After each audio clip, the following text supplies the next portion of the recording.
Good evening friends, आपका स्वागत है हमारे YouTube channel learning point with Abhishek में। फ्रेंड्स, ये डिक्टेशन साहित्यिक है तो थोड़ा सा टफ लग सकता है। फ्रेंड्स, इसमें कुछ ऐसे शब्द हैं जिनसे आपको रूबरू करवाना है जो आपके एग्जाम में हेल्पफुल साबित हो सकते हैं।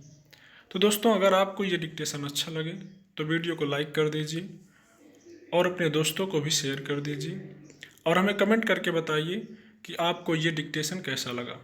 अगर आप चैनल पर नए हैं तो चैनल को सब्सक्राइब कर दीजिए और बेल आइकन प्रेस कर लीजिए ताकि आपको रेगुलर डिक्टेशन मिल सके। 80 शब्द प्रति मिनट डिक्टेशन स्टार्ट। देश प्रेम की गहरी भावना भी परिवार के वातावरण की वजह से उनमें भरी थी विराम। इससे रविंद्रनाथ की साहित्यिक प्रतिभा के विकास को बढ़ावा मिला विराम।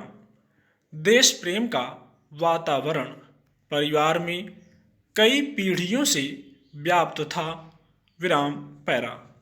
रविंद्रनाथ की साहित्यिक साधना आरंभ से ही बहुमुखी थी विराम।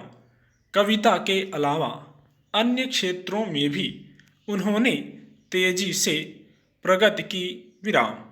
शताब्दी के मोड़ पर हम उन्हें एक ऐसे प्रतिष्ठित लेखक के रूप में पाते हैं जो अनेक क्षेत्रों में अपनी महत्ता स्थापित कर चुका है विराम।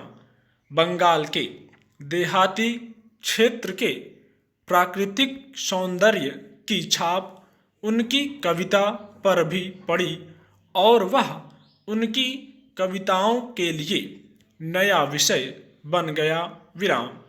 सोनार तरी की कविताओं में जो विशेष मोहकता है वह इसी स्रोत से आई है विराम। इस संग्रह की अंतिम कविता पर किसी रहस्यमय व्यक्ति द्वारा चालित नौका का जो बिंब छाया है उसकी प्रेरणा जाहिर है उन्हें पद्मा पर अपनी लंबी नौका यात्राओं से ही मिली थी विराम।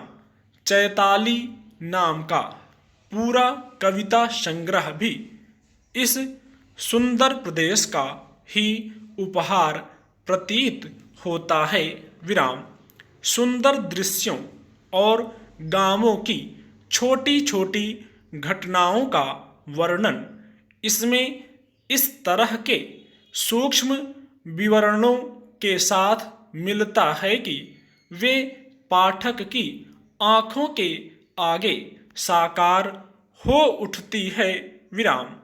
वर्णनात्मक काव्य यहाँ हमें अपने उत्कृष्ट रूप में मिलता है विराम।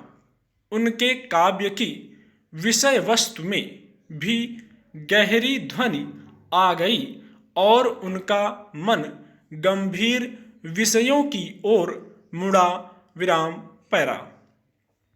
बंगाल के देहाती क्षेत्र में रहते हुए रविंद्रनाथ में दो विभिन्न अंतः प्रेरणाएं काम कर रही थीं विराम।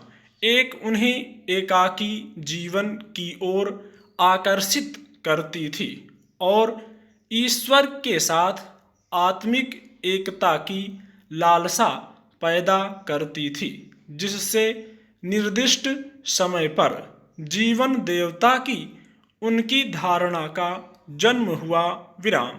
दूसरी, उनके मन में दीनहीन वर्गों के कल्याण की गतिविधियों को आगे बढ़ाने की उत्कंठा पैदा करती थी विराम।